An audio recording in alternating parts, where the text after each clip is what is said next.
ओम शांति। अज मिठा मिठा श्री बाबा ब्रह्मातन द्वारा चवंता मीठे मीठे बच्चे बाबा सभिनि खां पहिरियों असांखे सावधानी ॾींदा आहिनि कि पंहिंजे पाण खे आत्मा सोचो। मां आत्मा परम पिता परमात्मा जी संतान आहियां। मां आत्मा हाणे थोड़ी देर शरीर का कार्य न कराए न शांति सां वेही करे परमात्मा निराकार परमात्मा की याद में रही पंहिंजे मन जी सब ॻाल्हियूं बाबा खे ॾेई मन खे एकदम शांत करे छॾियो। हाणे सिर्फ़ मां आत्मा परमात्मा जी जेकी ॻाल्हि ॿुधमि उन जे बारे में ही मन वीचार कंदो, बाक़ी कोई ॿाहिरां जी ॻाल्हि। अॼु मुंहिंजो मिठो मिठो श्री बाबा चए थो कि हाणे इहा पुराणी दुनिया त परिवर्तन थियण वारी आहे न, त हिन सां हाणे दिलि न लॻाए। जीअं पुराणो मकान छॾणो हूंदो आहे ऐं नयो मकान ठहींदो आहे त सॼो ध्यानु रहंदो आहे न कि नए मकान थो ठहे, नए मकान में असां ईअं कंदासीं, त पुराणे मकान मां दिलि हटी वेंदी आहे। उहो ई पाण खे बि हाणे हिन पुराणी सृष्टि सां हाणे दिलि न लॻाइणी। बुद्धि में यही हुजणो खपे कि हाणे असां पहिरियों आत्मा जे परम धाम में वेंदासीं, पोइ पंहिंजी नई दुनिया सत्युग में हूंदासीं। हुते असांखे सभु कुझु नयो मिलंदो, इहो शरीर बि नयो मिलंदो। आत्मा खे आत्मा जो इहो शरीर रूपी कपिड़ो आहे, इहो बि सत्युग में आत्मा खे नयो मिलंदो। हुन जे लाइ हाणे परमात्मा मूंखे पढ़ाई थो पढ़ाए, अर्थात मुंहिंजी आत्मा जो स्वभाव संस्कार परिवर्तन करण लाइ शिक्षाऊं थो ॾे। छो जी सत्युग जी नई दुनिया में मुंहिंजी आत्मा जो स्वभाव संस्कार चलन आदि सभु देवता ऐं मिसल हूंदा, त हुते जी दुनिया में सभु देवी देवताउनि जी सामग्री हूंदी, त आत्मा खे बि उहो ई स्वभाव संस्कार उहो ई चलन हुते ई सिखणी आहे कि कीअं हुते वञी मूंखे जीवन जीअणो। त हिन दुनिया खां हाणे दिलि न लॻाइणी आहे। हेवनली गॉड फादर आहे न, हेवन स्थापन थो करे। परमात्मा खे हेवनली गॉड फादर बि चईंदा आहिनि, छो जी उहो हेवन अर्थात स्वर्ग जी स्थापना कंदो आहे। स्वर्ग में भॻवानु रहंदो न आहे, स्वर्ग में त देवी देवता रहंदा आहिनि, भॻवानु त हुन स्वर्ग जी स्थापना कंदो आहे। सत्युग जी पूरी राजधानी, सत्य त्रेता जी राजधानी हाणे परमात्मा ब्रह्मातन द्वारा स्थापन थो करे। ज्ञान सागर बाप अची करे असांखे सृष्टि जे आदि मध्य अंत जो ज्ञान थो ॾिए कि हिन सृष्टि ते ई पहिरियों श्री लक्ष्मी श्री नारायण जो राज्य हुयो, त्रेता में राम सीता जो राज्य हुयो, हाणे उन्हनि जो ई राज्य वापसि अचण वारो आहे। त उन्हनि जे राज्य में सभु कुझु कीअं हूंदो उनजी तयारी मां हाणे करण आहियां। छो जी सत्युग में त मां ईंदमि न ऐं हुन धर्म जी स्थापना मूंखे ई करणी, त मूंखे कलयुग ऐं सत्युग आदि जे विच जे संगम युग ते ई अचिणो आहे। इहे ज्ञान तव्हांखे ॾियण बाबा चए त तव्हां आत्माउनि खे वापसि खां सर्वगुण संपन्न 16 कला संपूर्ण निर्विकारी ठाहिणा आहियो आहे न, अहिंसक मर्यादा पुरुषोत्तम ठाहिणा आहियो। हाणे जी दुनिया में त अहिड़ा गुण आहिनि ई न, सभु असर लॻा पिया आहिनि। सॼो ॾींहुं चिल्लाइण आदि लड़ाई झगड़ा आदि सभु जॻह लॻा पिया आहिनि। हाणे अहिड़ी असरनि जी दुनिया खे देवताउनि जहिड़ी दुनिया ठाहिणा आहियो। शास्त्रनि में अहिड़ी ॻाल्हियूं न आहिनि, शास्त्रनि में भक्ति जी ॻाल्हियूं आहिनि। मां हाणे तव्हांखे ज्ञान अर्थात बुद्धि खे सम्झ ॾियणु आयो आहे, जंहिंसां बुद्धि जो तालो खुलंदो। अञा सभिनि जी बुद्धि जो तालो बंदि आहे। जे मूंखे पहचानियो आहे, जो मुंहिंजो ज्ञान ॿुधनि था, उन्हनि जी बुद्धि खुली आहे थोरी थोरी। जेतिरो जेतिरो ज्ञान ॿुधंदव, बाबा खे यादि कंदव, वीचार सागर मंथन कंदव, ओतिरो ओतिरो पंहिंजी बुद्धि जो तालो खुलंदो वेंदो धीरे धीरे। इहो तव्हांजे मथां अथव, जेतिरो पाण वीचार सागर मंथन कंदासीं ओतिरो खुलंदो वेंदो। ब्रह्मा जो ॾींहुं ब्रह्मा जी राति ॻाल्हि आहे न, ब्रह्मा जो ॾींहुं ब्रह्मा जी राति छो चईंदा आहिनि? छो जी परमात्मा ब्रह्मा द्वारा ई कलयुगी राति खे सतयुगी ॾींहुं ठाहींदो आहे न। हिन करे ही ब्रह्मा जो ॾींहुं ब्रह्मा जो राति चइबो आहे। ब्रह्मा सरस्वती ही सतयुग में लक्ष्मी नारायण ठाहींदा आहिनि, जेके माण्हू विष्णु जे रूप में बि पूजदा आहिनि। आहिनि उहे ॿ ई आत्मा आहिनि, लेकिन कलयुग जे अंत में सतयुग जे आदि जे संगम युग ते हाणे उहे ब्रह्मा सरस्वती जो पाठ था वॼाइनि। सतयुग में उहे ई ॿई आत्मायूं लक्ष्मी नारायण जो पाठ वॼाईंदा ऐं हुननि खे ई माण्हू हुननि जो ई कंबाइंड रूप ठाहे करे विष्णु जे रूप में बि पूजदा आहिनि। विष्णु अर्थात लक्ष्मी नारायण जा ॿ रूप हूंदा आहिनि। जीअं सतयुगी दुनिया में घर गृहस्थी हूंदी विष्णु मुआफ़िक अर्थात सभिनि घर गृहस्थी हूंदी लक्ष्मी नारायण जीअं पवित्र सुख शांति। छो जी लक्ष्मी नारायण जी प्रवृत्ति मार्ग जेको हुयो उहो शुद्ध पवित्र हुयो। ऐं हाणे द्वापर युग खां सभी प्रवृत्ति मार्ग कीअं थी वियो आहे रावण में, अर्थात पंज विकार स्त्री पंज विकार पुरुष में। सतयुग में प्रवृत्ति मार्ग कमल पुष्प समान पवित्र हूंदो ऐं हाणे विकारनि वारो थी वियो आहे। त सतयुग त्रेता जी प्रवृत्ति मार्ग जो सिंबल विष्णु ॾेखारियो अथनि, द्वापर कलयुग जी प्रवृत्ति मार्ग जो सिंबल रावण ॾेखारियो अथनि। त बाबा चवनि था इहे सभु ॻाल्हियूं मां तव्हांखे सम्झायां थो। लक्ष्मी नारायण ही 84 जन्मनि खां पोइ ब्रह्मा सरस्वती जो पाठ वॼाईंदा आहिनि, पोइ उहे बि तपस्या कंदा आहिनि। ब्रह्मा सरस्वती जो पाठ वॼाइण अर्थात परमात्मा जो ज्ञान योग ॿुधी करे तपस्या कंदा आहिनि सतयुग में वञण जे लाइ। हाणे बाबा अची करे हिन दुनिया में अंतिमो यज्ञ रचियो अथई, हिनखे चइबो आहे अविनाशी रुद्र ज्ञान यज्ञ। हिन यज्ञ सां दुनिया परिवर्तन थींदी। दुनिया में त क़िस्म क़िस्म जा यज्ञ रचंदा आहिनि। बरसाति न थींदी त यज्ञ रचंदा, कोई बि दुख आदि थींदो आहे त यज्ञ रचंदा आहिनि। सम्झंदा आहिनि यज्ञ सां दुख टलिजी वेंदो। हाणे इहो यज्ञ रचण जी परंपरा काथां खां हली? असल में हाणे परमात्मा जॾहिं दुनिया ते एॾो वॾो दुख अची वेंदो आहे विकारनि जो बुराइनि जो भ्रष्टाचार जो, त हिन समय परमात्मा अची करे एतिरो वॾो रुद्र ज्ञान यज्ञ रचियो अथई। अविनाशी रुद्र राजस्व अविनाशी अश्वमेघ अविनाशी रुद्र ज्ञान यज्ञ रचियो अथई। हिन रुद्र ज्ञान यज्ञ सां पूरी दुनिया नर्क खां स्वर्ग ठही न। त द्वापर युग खां जॾहिं जॾहिं दुख थिए पियो त माण्हू यज्ञ पर छो जी भॻवानु हाणे रची अथई न, त भॻवान जे ई हिन यज्ञ रचण जे कार्य खे द्वापर युग खां भक्ति मार्ग में बि माण्हू यज्ञ रचंदा आहिनि।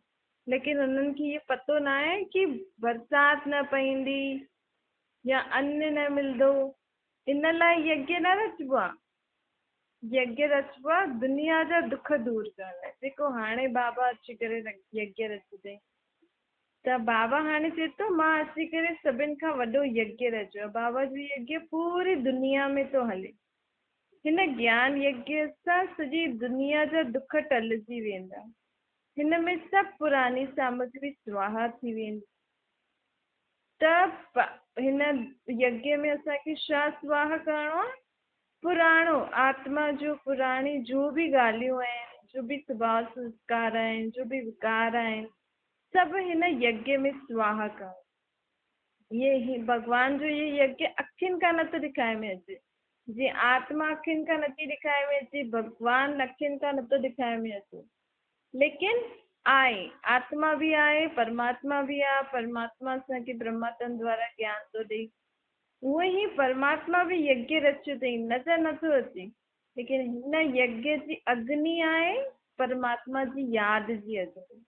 जेतिरो पाण परमात्मा खे मन बुद्धि सां एकाग्र थी करे यादि कंदासीं, ओतिरो परमात्मा जी यादि रूपी अग्नि सां असांजो सभु कुझु पुराणा स्वभाव संस्कार हिसाब किताब सभु स्वाहा थी वेंदा, अर्थात ख़तमु थी वेंदा।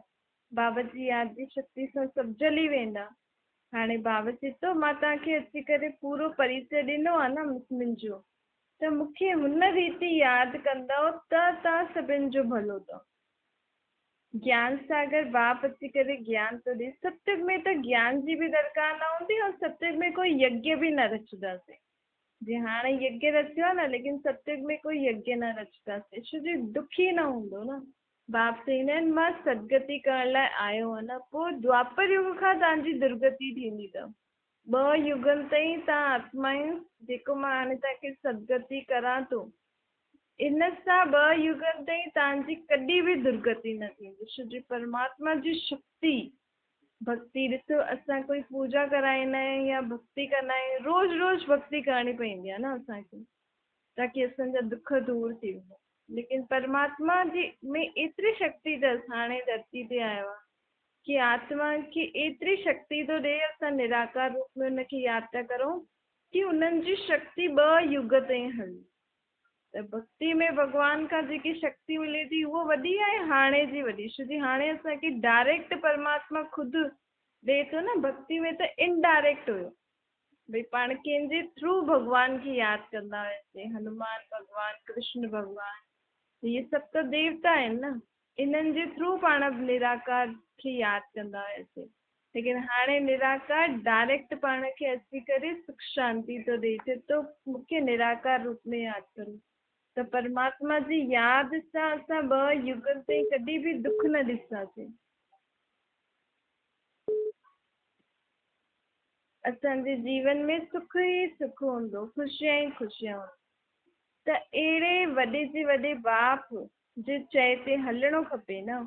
बाबा त केतिरी साफ़ पाण खे सम्झानी ॾींदो आहे न।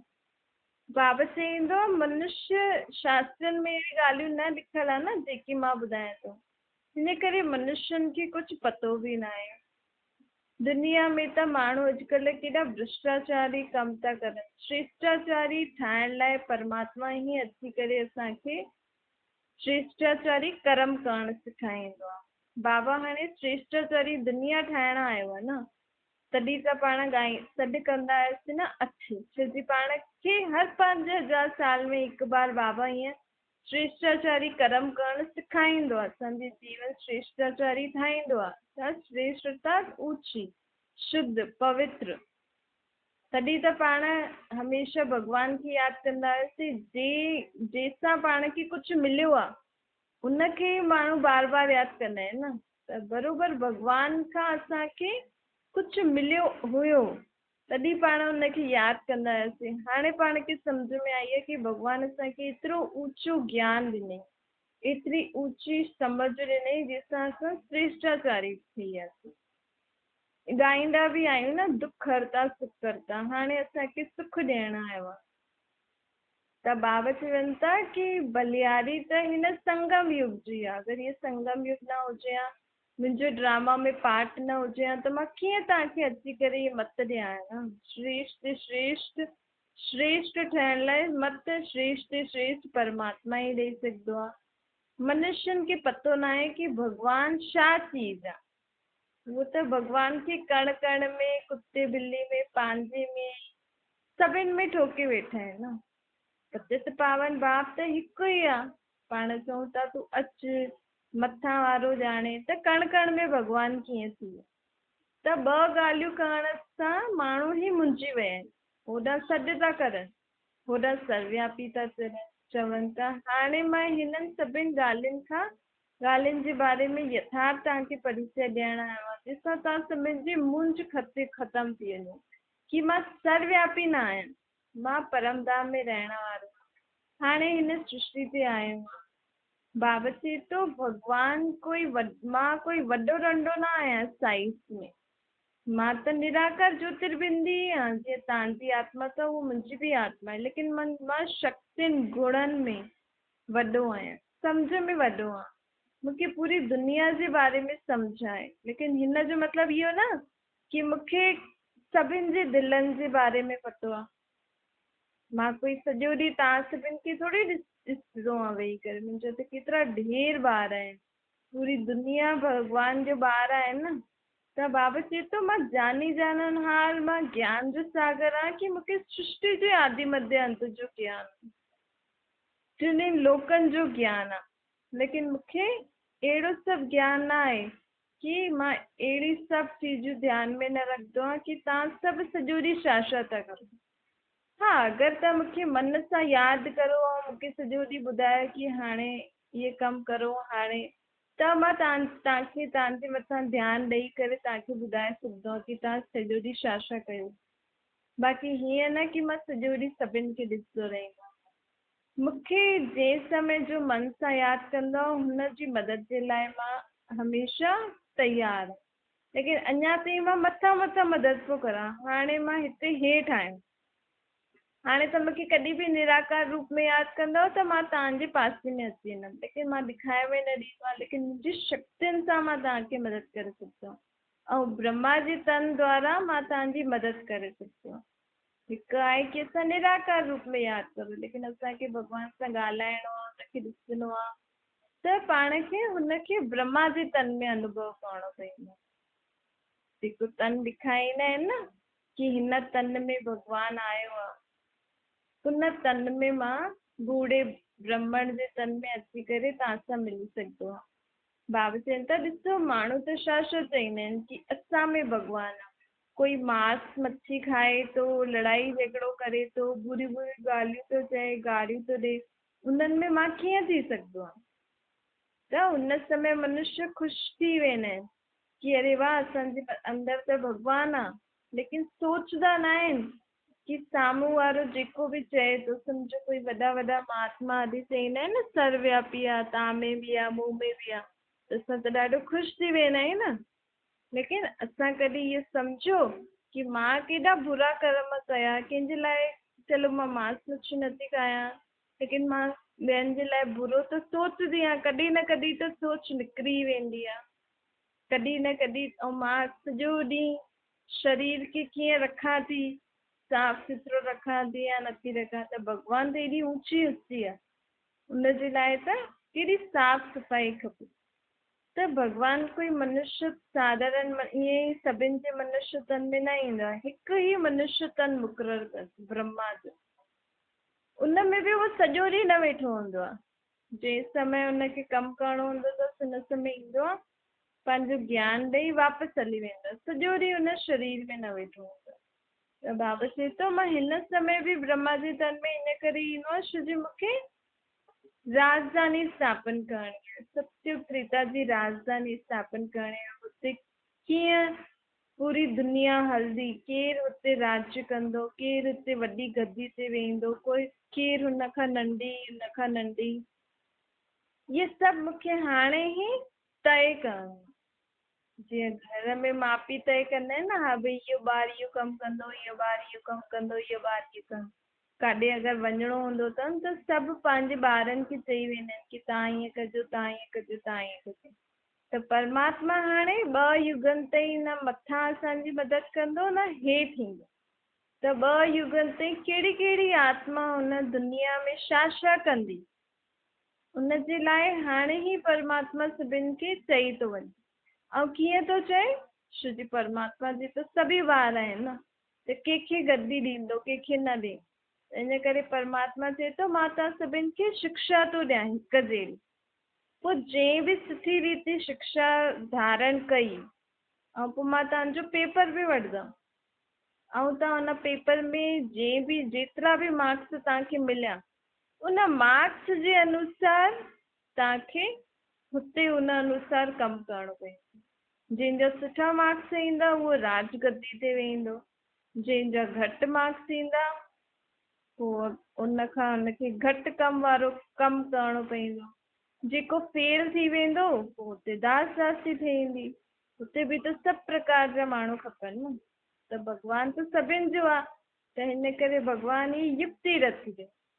भई अञा ताईं त पाण खे कंहिं सत्संग आदि में ईअं थोरी चईंदा आहिनि भई असां तव्हांखे सत्संग ॿुधायूं था, असां पोइ तव्हांजो पेपर वठंदासीं, पोइ तव्हांखे ईअं मार्क्स ॾींदासीं, पोइ हिन रीति तव्हां अॻियां जीवन में तव्हां ईअं कमु कजो न। हुते त सिर्फ़ु सत्संग ॿुधी करे हली ईंदा आहिनि।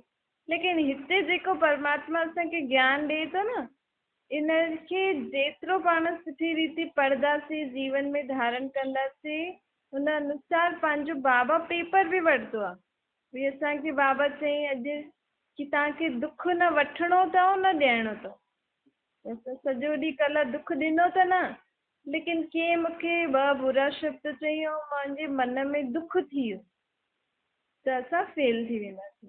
छो जी परमात्मा चई न कि दुख वठिणो बि न आहे। हुन तव्हांखे बुरा शब्द चई त तव्हां ॿुधियो ई छो?